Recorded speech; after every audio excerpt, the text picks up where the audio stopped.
BTech BSc agriculture join అవ్వాలనుకుంటున్నారా? తెలుగు వారు ఎక్కువగా చదువుతున్న యూనివర్సిటీ ఐటీఎం యూనివర్సిటీ గ్వాలియర్. జై శ్రీరామ్. నా పేరు మాధురి. మీరు చూస్తున్నది సుమన్ టీవీ నెట్వర్క్. ఈరోజు మనతో పాటు ఉన్నారు ప్రముఖ జ్యోతిష్య వాస్తు పండితులు బ్రహ్మశ్రీ గుండెపూడి సుధీర్ శర్మ గారు. నమస్కారం గురువు గారు. జయ శ్రీరామ్. శ్రీమాత్రే నమః. శ్రీ గురుభ్యో నమః. గురుగారు, చాలా మంది దేవుడికి మొక్కుకుని ముడుపు కడుతూ ఉంటారు కదండి. అంటే కొంతమంది ఒక్కొక్కలా కడుతూ ఉంటారు, కొంతమంది ఇలానే కట్టాలి, ఇలా కడితేనే దేవుడు స్వీకరిస్తాడు అన్నట్టుగా చెప్తూ ఉంటారు, మనది రాంగ్ అన్నట్టుగా చూపిస్తూ ఉంటారు. అసలు యూనివర్సల్ గా ముడుపు అన్నది ఏ విధంగా కట్టాలంటారు? ఇక్కడ ముడుపు అంటే వెంకటేశ్వర స్వామి దగ్గర నుంచి స్టార్ట్ అయింది నాన్న. మొట్టమొదటిగా ఆయన దగ్గర నుంచే స్టార్ట్ అయింది. ఇది ఇప్పుడు అందరి దేవతలకు ముడుపులు కడుతున్నారు, రకరకాలుగా చేస్తూ ఉన్నారు. కొంతమంది ఒక చిన్న పాట్ లాంటిది తీసుకొచ్చి దాంట్లో డబ్బులు వేయడం అనేది కొంతమంది చేస్తూ ఉంటారు.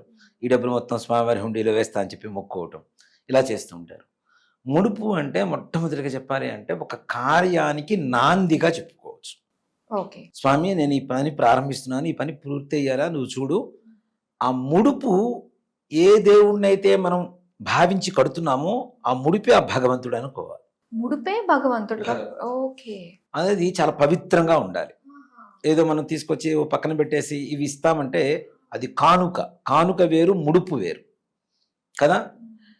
ఇక్కడ ముడుపు కట్టేటువంటి విధానం చాలామంది చాలా రకాలు చేస్తుంటారు. కానీ మనం ఏదైతే మొక్కుంటామో ఒక భగవంతుడికి ముడుపు ఎందుకు కడతాం ముఖ్యంగా అంటే భగవంతుడిగా మనం భావిస్తూ ఉంటాం ఆ ముడుపుని. దాంతో పాటుగా అది చూసినప్పుడల్లా ఆయన మొక్కున్నటువంటి మొక్కు గుర్తుకు రావాలి తప్పనిసరిగా. కొంతమంది పోతారు, వెళ్తారు దేవాలయంలో, స్వామి నాకు కనుక ఇల్లు కనుక్కుంటే నీకు బంగారు కళ చేస్తాను స్వామి, కిరీటం చేస్తాను స్వామి అంటాడు. ఇంకో చోట పోయి ఇంకో అమ్మవారికి మొక్కుంటాడు, ఇంకో చోట పోయి ఇంకో స్వామి వారికి మొక్కుంటాడు. ఎన్ని చోట్ల ఇస్తాడు? తర్వాత గుర్తుండవు కూడా కొన్ని చేయరు. నిజంగా అలాంటివి కూడా జాతకాల్లో కొన్ని కనపడుతుంటాయి తప్పనిసరిగా. ఏదైతే మనం పూర్వీకులు కావచ్చు ఏదైనా మొక్కుని మనం వాటిని చెల్లించకుండా ఉండడం అనేది కూడా ఇప్పుడు నిజంగానే ఆయన అడగలేదు మనల్ని ఇవ్వమని. 1000 రూపాయలు ఇస్తావా, బంగారు కిరీటం ఇస్తావా, లేదంటే బంగారు నాణాలు ఇస్తావా, ఇవన్నీ ఆయన ఏం అడగల. మనంతట మనం మనస్ఫూర్తిగా స్వామివారికి ఇవ్వాలని, మనకి ఏదైనా కలిగితే ఇవ్వాలన్న భావంతో మనం కడుతూ ఉన్నాం. అలాంటిది ఇవ్వకపోవడం కూడా తప్పే కదా మరి. కానీ అంటే దానికంటూ ప్రత్యేకంగా ఈ విధంగా మనం దేవుడికి మన కోరికలు విన్నవించుకుంటున్నాం అన్నది కాకుండా నార్మల్గా వెళ్ళి నాకు ఇది అయిపోతుంది, ఇది నేను చేయిస్తాను అన్నది కూడా అక్కడ రికార్డ్ అయిపోయినట్టే అంటారా దేవుడి దగ్గర? మాట ఇచ్చినట్టే కదా. మనిషికి మాటిస్తేనే తప్పకూడదు అన్నప్పుడు భగవంతుడికి మాటిస్తే ఎట్లా తప్పుతాం? వేసుకుని ఉంటాము అనిపిస్తుంది కదా. వెళ్ళిన చోటల్లా మనం ఏదో మొక్కుంటాం, ఈ పని అయిపోతే ఇది చేస్తాం ఇది చేస్తాం. అవునండి. ఒక మాట చెప్పానంటే నా జీవితంలో ఒక అమ్మాయి పరిచయం అయింది నాన్న ఇటీవల, ఒక 5 సంవత్సరాల క్రితం. అసలు నా కులానికి సంబంధం లేదు, నాకు పరిచయం అయింది. నా జీవితంలో ఒక భాగం అయిపోయింది. ఎలా అంటే నా సొంత చెల్లెల కంటే ఎక్కువగా తయారైంది. నాకు అన్న అని పిలుస్తుంటుంది. నా జీవితాన్ని మార్చినటువంటి అమ్మాయి.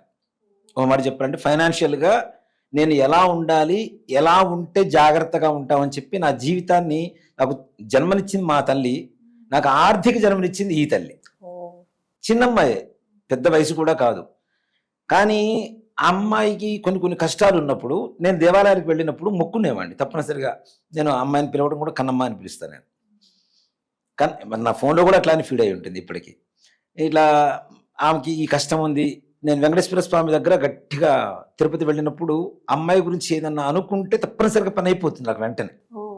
అట్లా వెళ్ళి స్వామి ఇట్లా నాకు ఇట్లా ఉంది, మా కన్నమ్మకి నన్ను ఇంత బాగు చేసింది, సో తను కూడా సుఖంగా ఉండాలి, అమ్మాయికి ఈ కష్టం తీరిపోవాలని కోరుకుంటే వెంటనే తీరిపోయేది. ఆ తర్వాత మళ్ళీ వెంటనే నిజంగా అలా 4 సార్లు నేను వెంట్రుకలు ఇచ్చాను అమ్మాయి కోసం. అంటే నా జీవితాన్ని ఎంత స్ఫూర్తిదాయకంగా మార్చింది అనేది అర్థం చేసుకోండి. ఇప్పుడు ఎవరు చూసే జనాలు చాలామంది చాలా రకాలు అనుకుంటారు.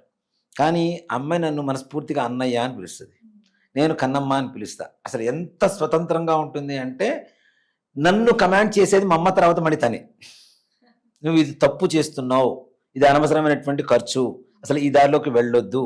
నేను ఇవాళ రోజున దేవాలయం కట్టాలన్న సంకల్పం కూడా అమ్మాయి ద్వారానే వచ్చింది. అమ్మాయి చెప్పింది, నువ్వు ఇన్ని చేస్తున్నావు కదా, గుడి కట్టించు బాగుంటుంది, జీవితం మొత్తానికి ఒక పరమార్థం ఉంటుంది అని తనే సలహా ఇచ్చింది.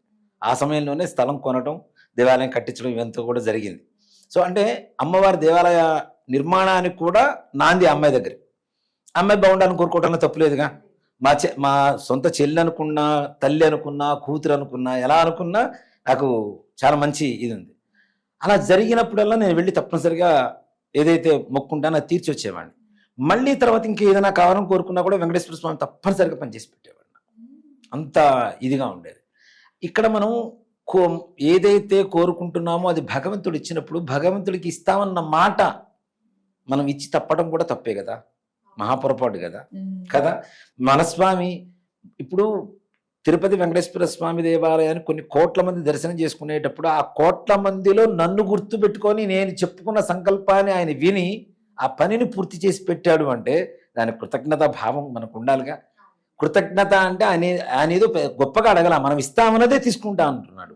అది కూడా ఇవ్వకపోతే పాపమే కదా కదా. ఆయన అడిగేది ఏంటి, గట్టిగా కోట్ల డబ్బులు అడగడు, కేశాలు మాత్రమే. కేశాలు కూడా ఏంటి మనకి నిజంగా చెప్పాలి అంటే ఈ తల నీలాలు ఇవ్వడానికి కూడా కారణం అదే నాన్న. పుణ్యం ఎప్పుడూ కూడాను పాదాల్లోకి వస్తుంది, బొటన వేళ్లలోకి వస్తుంది. మనం చేసే పుణ్యం అంతా కూడా చూడండి, పీఠాధిపతులను ఎవరిని ముట్టుకొనివ్వరు, స్వామీజీల్ని ముట్టుకొనివ్వరు.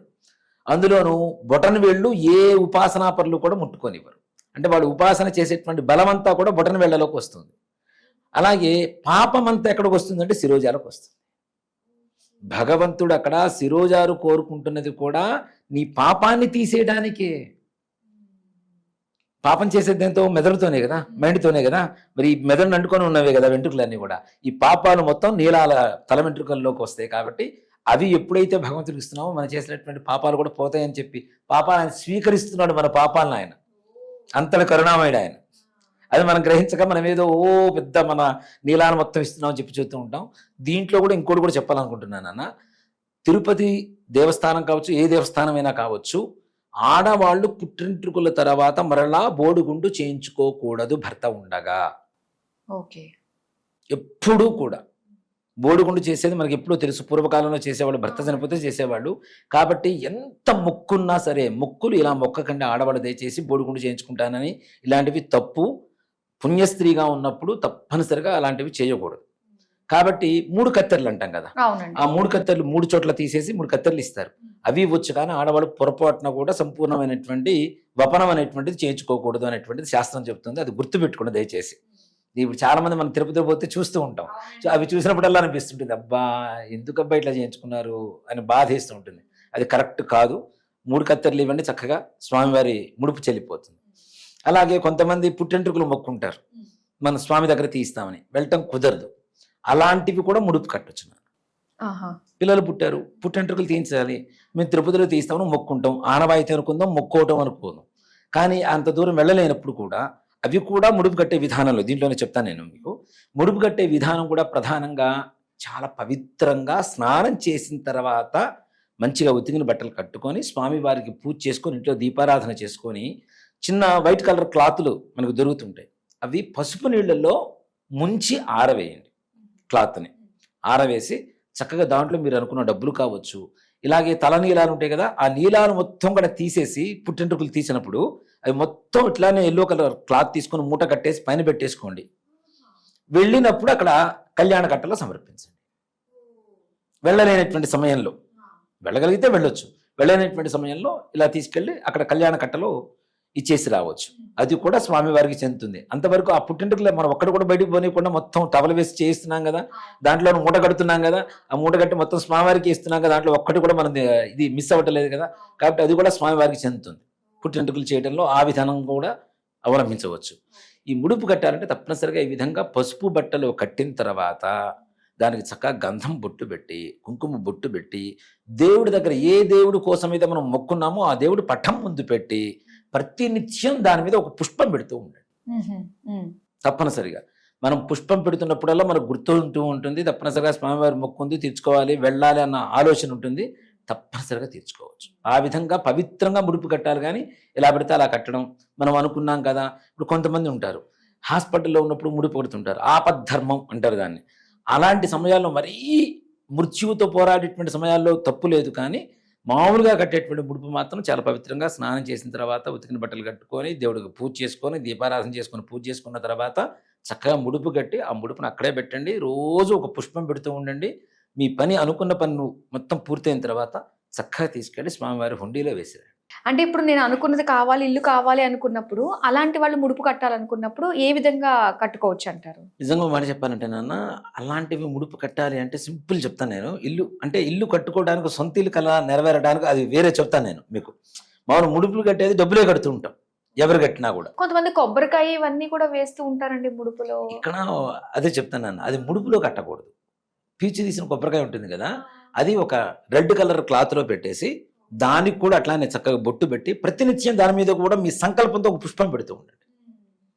ఇప్పుడు ముడుపు మీద కూడా మనం దేనికోసం అయితే ముడుపు కట్టామో ఆ సంకల్పాన్ని ప్రతిరోజు నెరవేర్చుకుంటూ ఉంటే దీని మీనింగ్ ఏంటి?